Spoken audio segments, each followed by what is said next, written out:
जिस शब्द का इस्तेमाल करते ही भ्रुकुटी तन जाती है, तलवारें खिंच जाती हैं, जिसका नाम लेकर मीडिया कभी अपनी टीआरपी बढ़ाता है तो कभी सत्ता में कुर्सी बदल जाती है, जिसका नाम लेकर 26/11 जैसी घटनाओं और 9/11 जैसी घटनाओं को औचित्यपूर्ण ठहराया जाता है, जिसका नाम लेकर बच्चियों के साथ अत्याचार होता है तो विधवाएं जला दी जाती हैं।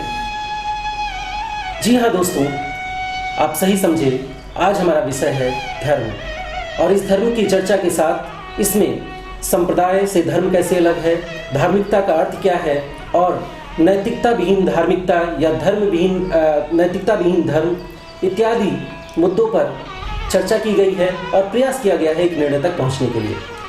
धर्म के अर्थ को समझने के लिए हम लोगों ने धर्म में निहित जो भाव है, यानी ध्री धातु से बना हुआ धारित इत धर्म, अथवा हर सजीव और निर्जीव वस्तुओं में उसके अपने गुण धर्म हैं और उन गुण धर्मों को धारण करने के कारण ही वह सजीव या निर्जीव वस्तु अपने स्वरूप को प्राप्त करते हैं। उस गुण धर्म के आधार पर धर्म का विवेचन किया है और एक निष्कर्ष जो निकलेगा वो आपके सामने होगा। दो पक्ष हैं, क्योंकि ये धर्म हम लोग मानव सापेक्ष बात कर रहे हैं, यानी मनुष्य के रूप में एक व्यक्ति के लिए उसके क्या धर्म होने चाहिए। तो मनुष्य चूंकि एक तरफ वो खुद में एक स्वतंत्र आइडेंटिटी है, खुद एक संपूर्ण रूप से एक स्वतंत्र सत्ता है, ईश्वर की बनाई हुई एक नियामत है। तो एक तरफ मनुष्य के रूप में हमारे क्या धर्म होने चाहिए और दूसरा, क्योंकि हम एक सामाजिक प्राणी भी हैं, हम समाज में रहते हैं, लोगों से इंटरेक्ट करते हैं, तो समाज में हमारा क्या हमारे लिए समाज में हमारे इंटरेक्शन के दौरान हमारा क्या धर्म होना चाहिए, इन दो पक्षों में ही बांट करके धर्म को समझने की कोशिश की गई है। जो स्वयं के लिए है वो स्वधर्म है और जो दूसरों के साथ वार्ता करते समय हम करते हैं या दूसरों के साथ जैसा हम आचरण करते हैं, व्यवहार करते हैं, वो हमारा परधर्म है। इस पूरी चर्चा में और धर्म के स्वरूप को समझने के लिए मेरे साथ हैं मेरे परम मित्र, सहयोगी और रंगमहल अयोध्या के आचार्य श्री ब्रह्मानंद शास्त्री जी। शास्त्री जी, आपका जी स्वागत है। हम लोग अपने जो व्यूअर्स हैं और ख़ासतौर पे जो हमारे युवा हैं, जिनके सामने धर्म के ऐसे स्वरूप जब आते हैं सामने, तो जैसे हमारे आपके मन मस्तिष्क में इस बात को लेकर द्वंद्व हुआ था, वैसे ही हमारे युवाओं के बीच में भी उनके मन मस्तिष्क में भी द्वंद्व उठता है। तो परधर्म और स्वधर्म के रूप में धर्म का स्वरूप क्या होना चाहिए, परधर्म को कैसे डिफाइन करें? स्वधर्म और परधर्म, तो परधर्म की वैशिष्टता का बोध करें तो जीवन में 3 अवस्थाएं होती हैं धर्म को अपनाने का। एक होता है मनसा, एक होता है वाचा, एक कर्मणा। इसी से हमारा जीवन चलता है। धर्म भी होता है उससे, अधर्म भी होता है। दोनों एक तरीके से रास्ते हैं। अब हमको विचार करना है कि कौन सा रास्ता हमें अपनाना है और यहीं पर आवश्यकता पड़ती है धर्म की, जो हमें बताता है। अब मनसा का तात्पर्य विवेक से कि जो क्रिया हम कर रहे हैं वो विवेकपूर्ण है कि नहीं। जैसे कोई भी जो अपना गुणधर्म छोड़ करके दूसरे के गुणधर्म को अपनाता है तो कहीं न कहीं उसका अस्तित्व समाप्त हो जाता है। आज बुद्धिजीवी और अत्यंत प्रतिभावान बच्चे हैं जो बड़े बड़े कॉलेजों में और बड़े बड़े यूनिवर्सिटियों में पढ़ते हैं, उनको भी जानने की जिज्ञासा होती है कि ये धर्म है क्या। तो हमारे शास्त्रों में भी लिखा गया कि भक्ति ज्ञान विरागा तो विवेको वर्तते महान। विवेक क्या है? विवेक को महत्व दिया गया। विवेक को महत्व दिया गया कि विवेक क्या है, क्योंकि भक्ति ज्ञान वैराग्य एक दूसरा विषय वस्तु है। विवेक होना अति आवश्यक है, जो धार्मिक होने के लिए सबसे प्रथम मार्ग कह लीजिए चाहे सीढ़ी कह लीजिए, बिल्कुल, कि हम किसी के गुणधर्म के द्वारा अपने गुणधर्म का एनालिसिस करने लगेंगे, कहीं न कहीं हमें धर्म के अस्तित्व का पता और बोध नहीं होगा। बिल्कुल, यह तो विवेक का होगा, विवेक पूर्वक किया गया कर्म। दूसरा हो गया वाणी। नहीं, विवेक का कोई उदाहरण दें ताकि व्यूअर्स ये बात समझ पाए कि विवेक का हम इस्तेमाल कैसे करें। जैसे अगर हम प्रयास करते हैं और हम देखते हैं कि अग्नि है, अग्नि का गुणधर्म है तेज, और जल का गुण धर्म है शीतलता। बिल्कुल। जिस शीतल निर्मल जल को, जो शीतल है निर्मल है, लेकिन जब भी वो अग्नि के ऊपर रखा जाता है तो उसका गुणधर्म उसमें आने लगता है। बिल्कुल। और कहीं ना कहीं जिस शीतल जल से हमें बड़ा आनंद आता है, उसमें हम स्नान करते हैं, वही शीतल जल हमारे शरीर पे ऐसे ऐसे झलके टाइप का दे देता है, क्योंकि उसमें उसका गुण आ गया। और उस जल को हम ये कहने लगते हैं ये गर्म, मतलब उसका जल है। तो उसके अस्तित्व के आने से कहीं ना कहीं जल का जो शीतलता का अस्तित्व है वो समाप्त हो जाता है। तो ऐसे ही धर्म है। नहीं तो इसमें लेकिन जैसे ही हम जल को अलग करते हैं जी, जल अपना मूल धर्म को भी धारण कर लेता है जी।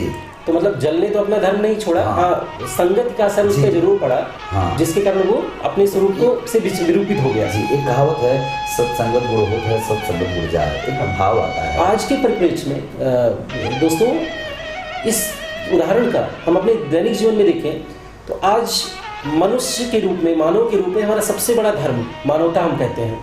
और कुछ लोगों के बहकावे में आकर के जब हमारा यही युवा अग्नि के रूप, अग्नि के साथ, मतलब जल जैसा निर्मल हमारा युवा अग्नि के साथ, यानी उन लोगों के, उन पाखंडियों और आडंबरों के साथ जब जुड़ाव करता है और जुड़ता है तो पता चलता है उनका वो हिंसा रूपी धर्म धारण करता है, अग्नि के समान जलाने का काम करता है और विध्वंसक हो जाता है। तो क्या, एक प्रश्न मैं आपके सामने छोड़ रहा हूँ कि क्या हमारे युवाओं के लिए यह उचित है कि वे मानवता का धर्म छोड़ करके उन लोगों के कहने पर, उनके संगत के प्रभाव पे या उनके आंदोलित करने के कारण उस धर्म को धारण कर ले जो उनका धर्म नहीं है? हाँ, यही विवेक की यही पर आवश्यकता है। विवेक, बिल्कुल। जैसे जब विवेक पूर्ण वो रहेगा तब उसे पता चला, जैसा आपने कहा भी कि जल बाद में पुनः अपने अस्तित्व को आ जाता है, जैसे अग्नि से हटता है। तो कहीं ना कहीं जब हम किसी के कहने पर, जैसे आपने कहा कि कुछ धार्मिक उन्माद करके और उनको लगता है कि यही धर्म है जिसे हम करते हैं, और उस उन्माद के कारण बाद में हमें पता चलता है कि हमें बहुत गलत, यानी विवेक का सहारा यहाँ पे विवेक नहीं लिया गया। नहीं लिया गया। अगर लिया गया हो तो शायद ऐसा नहीं होता। मतलब इसीलिए कहते हैं कि बुद्धि में विवेक, बुद्धि को विवेकवान होना सबसे ज़्यादा जरूरी है।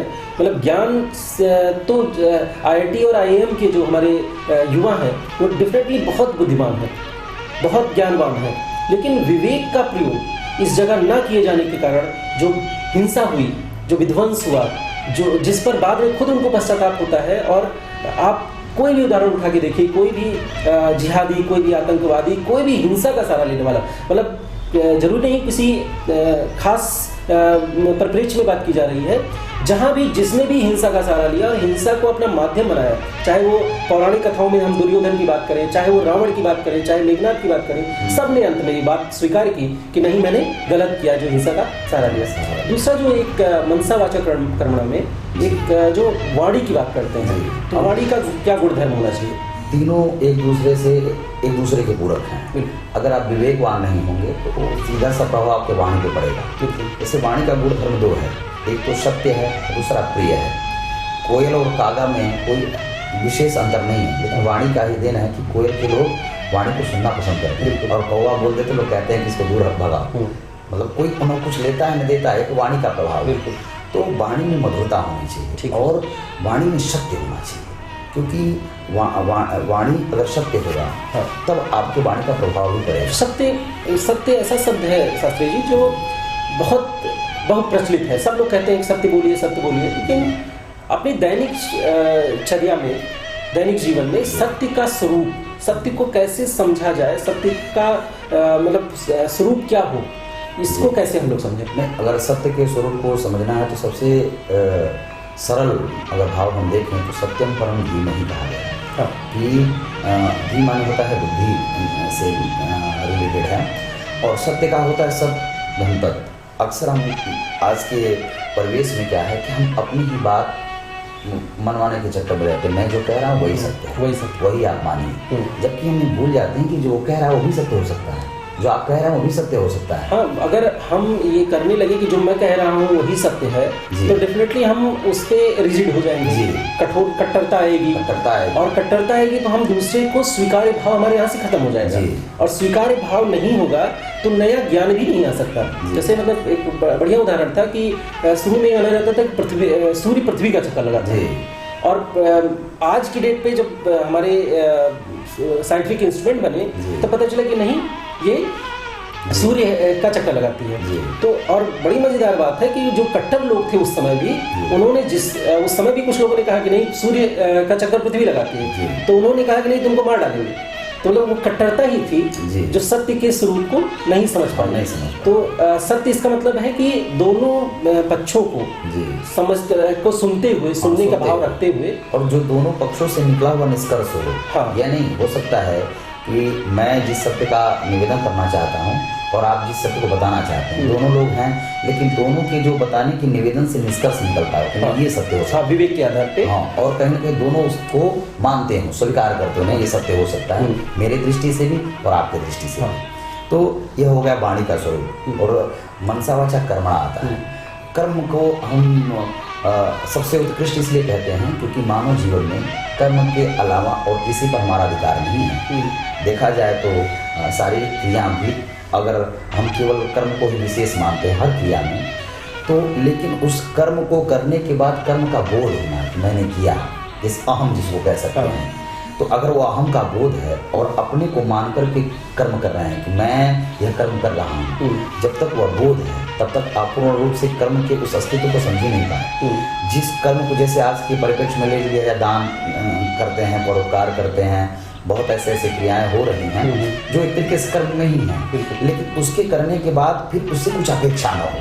हाँ, मतलब निमित्त मात्र हो। बिल्कुल, मतलब जैसे कर्ता भाव से मुक्त होकर हम कारण न हो, हम निमित्त हो। हाँ, निमित्त हो, कर्ता भाव से मुक्त हो, निष्काम कर्मयोग करें। निष्काम कर्मयोग करें और उस कर्म को करने के बाद, क्योंकि वो आप किसी को बताएंगे या ना बताएंगे, एक सत्कर्म का एक भाव ही ऐसा होता है। जब निष्कर्म भाव से कोई कर्म करते हैं तो आपके अंदर एक विशेष ऊर्जा का उत्पत्ति होती है। हाँ। और यही धर्म का मूल उद्देश्य था। बिल्कुल, कि आपके अंदर वो वैशिष्टता का बोध हो। बिल्कुल, जिस वैशिष्टता को धर्म। अब इसमें स्वधर्म अगर हम बात करें जी, तो स्वधर्म बहुत संक्षेप में जी, क्योंकि एक समस्या है कि हमारे व्यूअर्स लंबा वीडियो भी नहीं देखना चाहते हैं, तो बहुत संक्षेप में स्वधर्म हम किसको कहेंगे?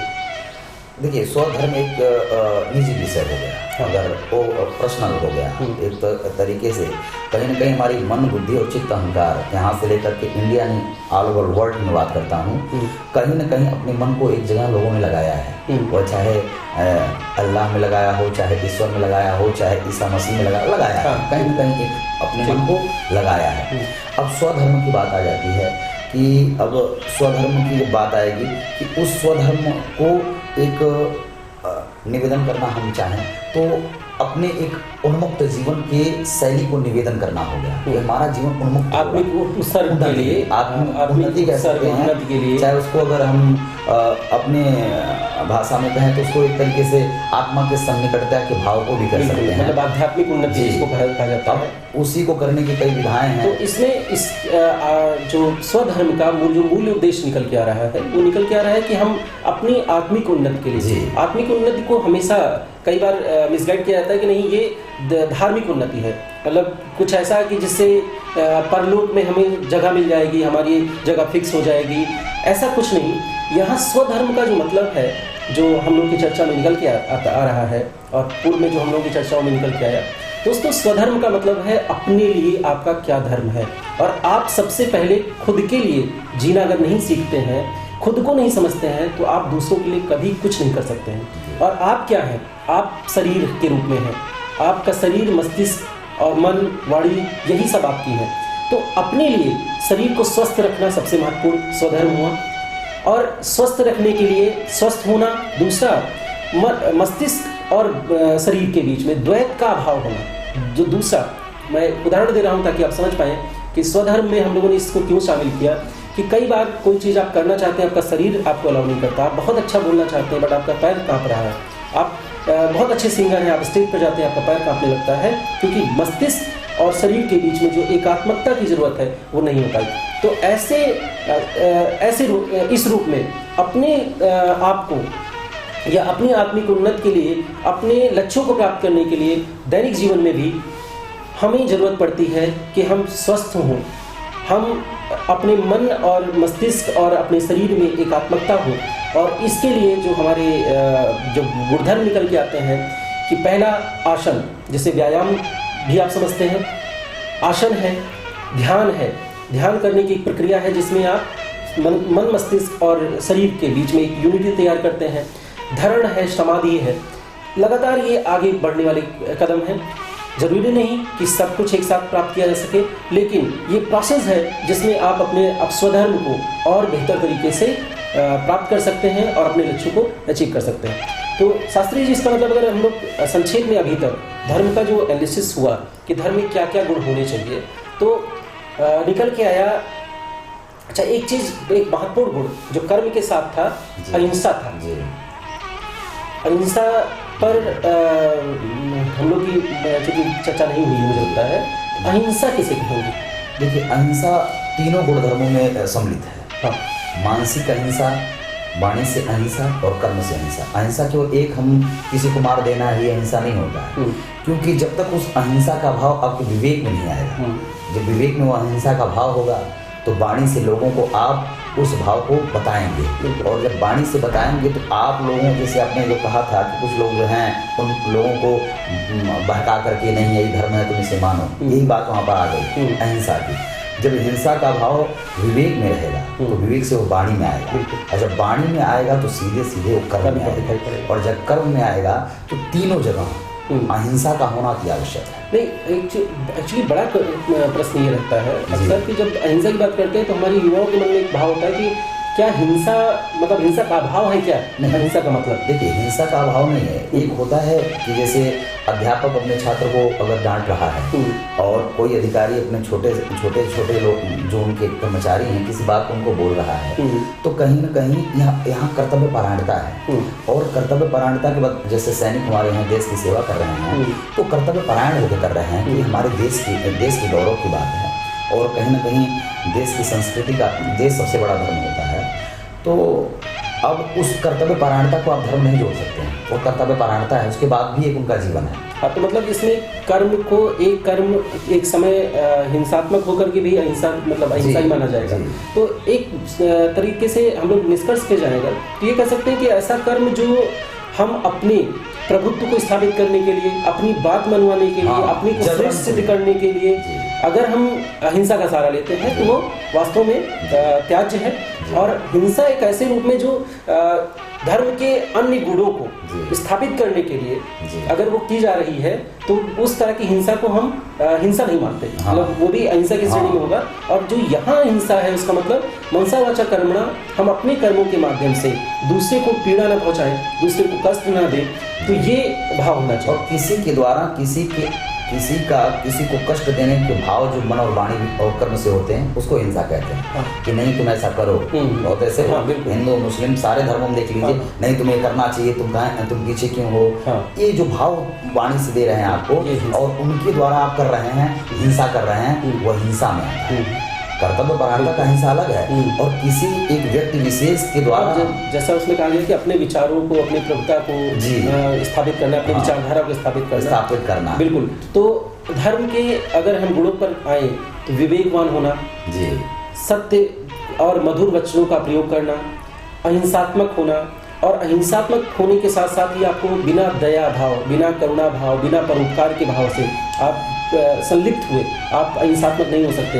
दूसरी तरफ आसन मतलब स्वधर्म के रूप में हम लोगों ने जिन गुणधर्मों की बात की कि आसन, ध्यान, धरण, समाधि, तो ये ओवरऑल कुछ मूल्य निकल के आ रहे हैं। और इन मूल्यों को जो व्यक्ति धारण करता है इसका मतलब धार्मिक उसी को कहा जाना चाहिए। और रही बात पर धर्म अगर आपके अंदर है तभी स्वधर्म का कोई मूल्य है। हाँ, मतलब ये एक जो आपने एक शब्द इस्तेमाल किया मुझे लगा कि जैसे कई बार हम स्वधर्म और परधर्म के बीच की जो रेखा है वो सभी के लिए एक समान मान लेते हैं। जैसे कि अगर व्यक्ति सामाजिक जुड़ाव नहीं रखता, समाज से वो सरोकार नहीं रखता, जैसे पुराने हमारे ऋषि मुनि थे, जंगलों में रहते थे, आश्रम मतलब वहीं पर संन्यास धारण करते थे, उनका लोगों के साथ कोई इंटरेक्शन नहीं होता था, तो उनके लिए एक ही धर्म होता था, स्वधर्म, और वो अपनी आत्मिक उन्नति के लिए और आत्मिक उन्नति को भले वो समाज को ही देते थे, दधीच ने अपनी हड्डियां दान कर दी तो भले वो समाज के लिए देते थे, बट समाज से कुछ अपेक्षा नहीं हो, समाज से उनका कोई इंटरेक्शन नहीं।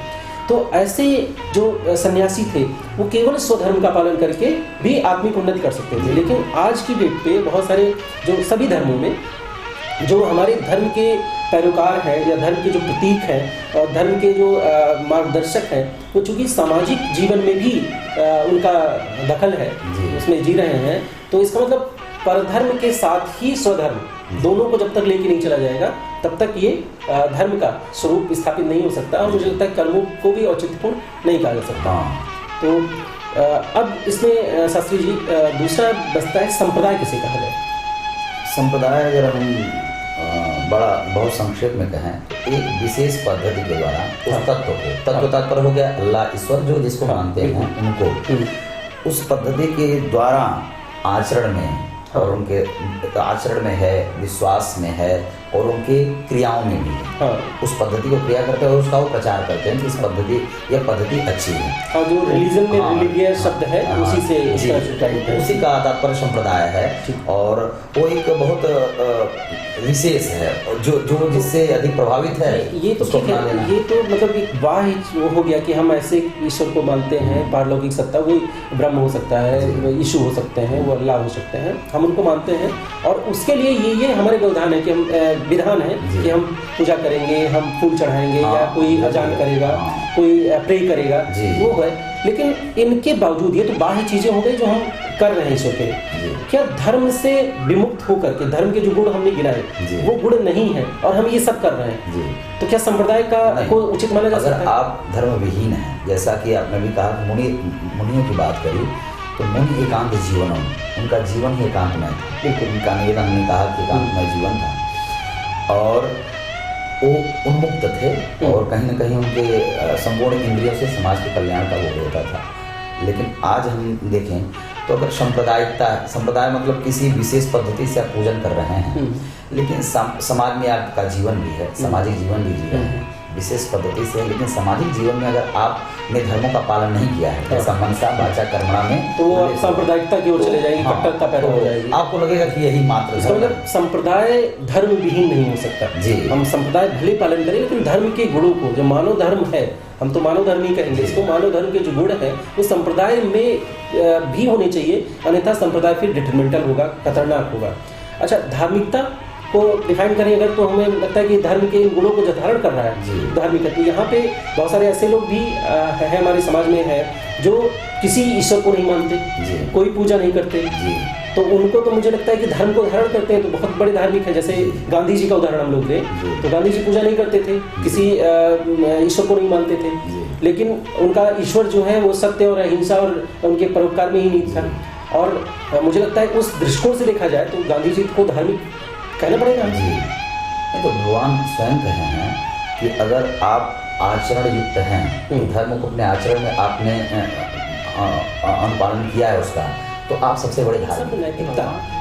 तो दोस्तों ये क्वेश्चन जो हमारे व्यूअर्स हैं, इसमें बहुत सारे यूपीएससी और पीसीएस के एग्जाम देते हैं, कॉम्पिटिटिव एग्जाम देते हैं, उनमें एक क्वेश्चन अक्सर आता है, धर्म विहीन नैतिकता विहीन धर्म जी। तो या धर्म में नैतिकता का क्या स्वरूप है, या धर्म नैतिक बनाता है, ऐसे क्वेश्चंस अक्सर उठते हैं, बड़े मतलब यूपीएससी में और पीसीएस में बड़े प्रिय हैं जी। तो आप लोग खुद समझ रहे होंगे नैतिक का मतलब होता है कि ऐसे मूल्यों को धारण करना जिससे व्यक्ति का और व्यक्ति के माध्यम से समाज का और राष्ट्र का उत्सर्ग होता है, उसका मतलब उसकी उन्नति होती है, और धर्म के ही गुणों को धारण करके, धर्म का मतलब जो जिन गुणों की हम लोगों ने बात की, उन गुणों को धारण करके हम नैतिक भी हो सकते हैं और नैतिक व्यक्ति ही धार्मिक भी हो सकता है, जैसा कि अभी हम लोगों ने निवेदन किया। तो निष्कर्ष रूप में अंतिम अगर हम लोग अब इसको कंक्लूड करें तो अभी तक की चर्चा से एक चीज़ निकल के आई कि धर्म का जो स्वरूप हम लोग देखते हैं समाज में, जिसको पूजा पाठ और मतलब 2 घंटे की पूजा कर ली और घंटी बजाया और शंख बजाया और हम मंदिर गए, उपासना किए, सबको हम मानते हैं कि धर्म है। मैं क्षमा चाहता हूँ कि अगर किसी के मनोभाव को इससे कष्ट हो रहा हो, लेकिन मेरे कहने मतलब ये है कि जो ये सब क्रियाएं हैं, इन सब के क्रियाओं के पीछे जो हमारी जो हमको रास्ता दिखाने वाला लाइट है, वो है धर्म के वो मूल गुण, जिन गुणों को धारण करके ही व्यक्ति मानव हो सकता है, मानव धर्म को आत्मसात कर सकता है, और बाकी तभी इस धर्म को धारण करने के बाद ही वो सब कुछ आगे कर सकता है। और एक बहुत महत्वपूर्ण चीज़ है कि धर्म का स्वरूप भारत में तो कम से कम सदैव मतलब आदिकाल से इसी रूप में रहा है। चाहे हम वेदों में देखते हैं तो मनोनुभव की बात करते हैं, अशोक के समय आते हैं तो धर्म चक्र परिवर्तन अशोक चलाते हैं, और धर्म की बात करते हैं, धर्म नहीं था बल्कि ड्यूटी के रूप में था। और जिस व्यक्ति को जो व्यक्ति धर्म को धारण करता है उसका दायित्व समाज के लिए, इस राष्ट्र के लिए, खुद के लिए उतना ही ज़्यादा व्यापक और बड़ा हो जाता है। इसलिए दोस्तों, इन धर्म के गुणों में आप और भी कुछ जोड़ सकते हैं, लेकिन वो चीज़ धर्म में शामिल होनी चाहिए जो हमको जोड़ती हो, हमको तोड़ती ना हो। ऐसा कोई भी मूल्य जो मनुष्य को मनुष्य बनने से रोकता है, मनुष्य बनने की प्रक्रिया को बाधित करता है, वो धर्म नहीं हो सकता है। इन्हीं शब्दों के साथ मैं अंतिम वाक्य के लिए शास्त्री जी आपसे कम शब्दों में समझाया जाए तो धर्म आवरण का विषय नहीं, आचरण का विषय है। धर्म चर्चा का विषय नहीं, चर्या का विषय है। इस छोटे से वीडियो से आपको ये कोई हम लोग कोई धर्मगुरु नहीं है, हम लोग कोई ऐसे व्यक्ति नहीं है जिनको बहुत पारंगत है धर्म में। धर्म के विषय पर चर्चा महीनों चल सकती है, सालों चल सकती है, बट धर्म के केवल गुणों की हम बात कर रहे हैं। इन गुणों को धारण करें तो धर्म अपने स्वरूप को स्थिर कर लेगा। इसी अपेक्षा के साथ, इसी निवेदन के साथ बहुत बहुत धन्यवाद।